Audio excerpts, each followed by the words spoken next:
चांदपुर बिजनौर शहर के शंकर मूर्ति चौराहे पर गैस चूल्हे की मरम्मत का काम करने वाला एक शादीशुदा मुस्लिम युवक आरिफ एक हिंदू युवती को बहला फुसलाकर दुबई ले जाने की गंभीर साजिश में लिप्त पाया गया। जैसे ही इस शर्मनाक साजिश का खुलासा युवती के भाई को हुआ तो उसने समाज के जिम्मेदार लोगों को सूचना दी। स्थानीय लोगों ने तत्परता दिखाते हुए आरोपी आरिफ को रंगे हाथों पकड़कर पुलिस के हवाले कर दिया। पुलिस जांच में जब आरोपी का मोबाइल खंगाला गया तो लगभग 750 से अधिक महिलाओं और लड़कियों की तस्वीरें बरामद हुई, जिनमें कई तस्वीरें छिपकर ली गई थीं, जैसे सड़क पर चलती महिलाओं की तस्वीरों की। इस भयावह संख्या ने पूरे इलाके में सनसनी फैला दी है। पुलिस अब ये पता लगाने में जुटी है कि इन तस्वीरों का क्या इस्तेमाल होने वाला था। कहीं ये कोई सुनियोजित लव जिहाद, अश्लील सामग्री निर्माण या मानव तस्करी रैकेट तो नहीं। यह मामला बिल्कुल झंगुर बाबा जैसे हालिया मामलों की तरह है, जिसने धार्मिक आड़ में नारी शोषण और मानसिक दुराचार को अंजाम दिया। झंगुर बाबा जैसे पाखंडी पहले ही समाज के लिए कलंक बन चुके हैं और अब आरिफ जैसे लोग उसी राह पर चलते नजर आ रहे हैं। देश में इस तरह की गतिविधियां तेजी से बढ़ रही हैं और यह समाज, संस्कृति और कानून व्यवस्था तीनों के लिए खतरे की घंटी है। खबर हरिद्वार से सोनू कुमार। या हमें जेल भेजेंगे आज ये, बिल्कुल हम बिल्कुल तैयार हैं। हम खुद भी जाने के लिए तैयार हैं, हम जेल जाने को तैयार हैं। हम चुप नहीं बैठने के, बहुत चुप बैठ गए अब हम। और मैं शिवसेना सिंधे गुट का जिला प्रमुख हूँ बिजनौर का। आप यहाँ चांदपुर थाने में आए, क्यों आए जरा बताएंगे? चांदपुर थाने में इसलिए आए हम कि एक आरिफ नाम का लड़का है यहाँ से, और वो कई साल से जो है लव जिहाद का, धर्मांतरण का काम कर रहा। हमारा जो शहर है चांदपुर शहर है बहुत शांति प्रिय है, मगर उसे कुछ लोग पलीता लगाने के चक्कर में है। इसके पहले से संबंध है, ये बाहर रह के आया, विदेश रह के आया, ये यहाँ से लड़कियों को फंसाता है और विदेश भेजता है। इसे भी ये जो था झूठ बोल वाल के इसने और विदेश दुबई ले जा रहा था, वहाँ पे इसके अंग बेचता और इसे भेज देता। बिल्कुल इस पर 100-150 जो महिलाएं हमारी क्षेत्र की आती हैं, गांव से आती हैं, शहर में आती हैं, उनके उल्टे सीधे फोटो हैं इसके जो मोबाइल में निकले हैं, जो फोटो खींच लेता है उनके, फिर उन्हें ब्लैकमेल करता है और जब उसे अपने जाल में फंसा कर काफ़ी दिनों से इसका रैकेट चल रहा है। ये विदेश पहले भी विदेश रह के आया, इसकी जाँच कराई जा और इस पर सख्त से सख्त कार्रवाई कराई जा।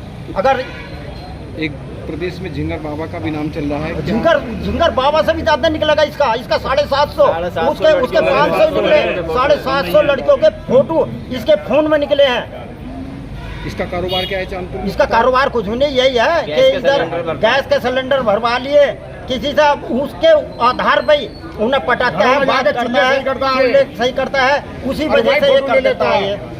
ये अब तक क्यों बसता रहा? पुलिस से क्यों बसता रहा? पुलिस से पता नहीं चल रहा, भगवान जान रहा।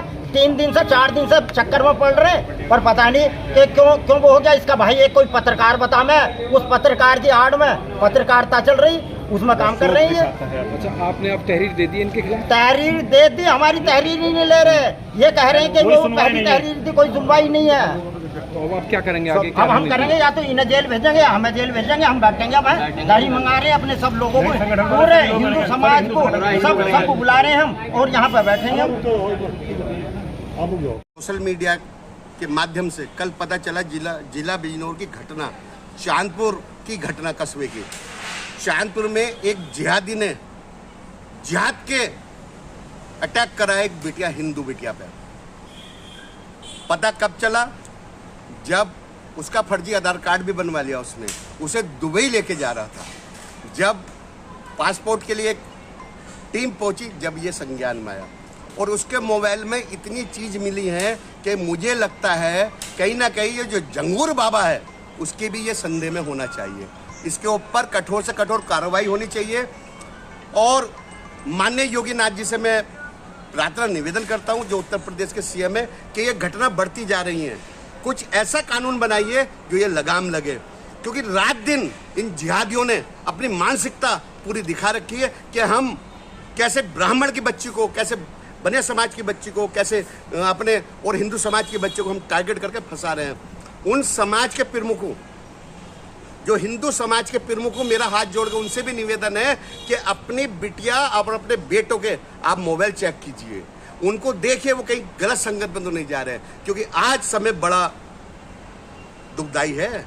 क्योंकि रात दिन जो ये घटना लब जिहाद की बढ़ रही है, ये भारत के लिए समय बड़ा दुख का संदेश है, क्योंकि ये दुखद खबर है। क्योंकि अगर शासन प्रशासन इन्वॉल्व होता है तो बड़ा समस्या आती है। जैसे फोटो के माध्यम मुझे दिखाई दिया कि चांदपुर के इंस्पेक्टर उस जो जिहादी है उसके साथ फोटो हैं, उसके घर पे भी गए हैं। तो ऐसा लगता है कि कहीं ना कहीं हमारे ऐसे कुछ पुलिस अधिकारी भी इन जिहादियों से मिले हुए हैं। ये योगी सरकार है उत्तर प्रदेश में, और हमें विश्वास है कि ऐसे ऑफिसर को तत्काल सस्पेंड करें। श्री अखंड परशुराम अखाड़े की मांग है, अगर आप इसमें कार्रवाई नहीं करते तो उत्तराखंड हरिद्वार से संत कितने पहुंचेंगे चांदपुर में, ये आपका सोचने का विषय बनेगा। क्योंकि हम उधर नहीं होते, लेकिन उधर होते हैं तो फिर जब लोग न्याय नहीं मिलता, जब लोग संघर्ष करते हैं, ये अखाड़ों का आह्वान है। हर हर महादेव। 23 जुलाई 2025 को थाना चांदपुर के निवासी श्री संदीप कौशिक द्वारा इस आशय का प्रार्थना पत्र प्रस्तुत किया गया कि थाना चांदपुर के मोहल्ला बाजार निवासी आरिफ अंसारी पुत्र फारूक अंसारी द्वारा दूसरे समुदाय की युवतियों को प्रेमजाल में फंसाकर उनका धर्मांतरण कराकर विदेश भेजने का कार्य किया जाता है।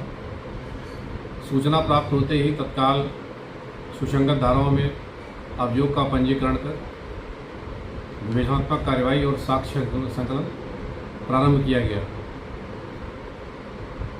अभियुक्त आरिफ अंसारी को हिरासत में लेकर पूछताछ की गई। उसके मोबाइल फ़ोन के डेटा की एनालिसिस की गई तो ज्ञात हुआ कि अभियुक्त आरिफ अंसारी ने अपने पड़ोस की एक युवती का विदेश ले जाने के लिए पासपोर्ट अप्लाई कराया था।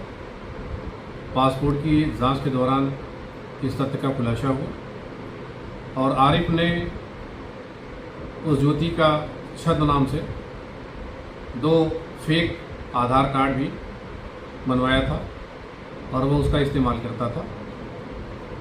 विवेचनात्मक कार्रवाई के दौरान साक्ष्य संकलन की कार्रवाई की जा रही है। अभियुक्त आरिफ अंसारी को गिरफ्तार कर पुलिस हिरासत में ले लिया गया है। साक्ष्य संकलन और साक्ष्य एकत्रीकरण के पश्चात सम्यक धाराओं में विवेचना की जा रही है और जो भी साक्ष्य संकलित किए जाएंगे उसके आधार पर अभियोग में धाराओं की वृद्धि की जाएगी। विवेचनात्मक कार्रवाई प्रचलित है।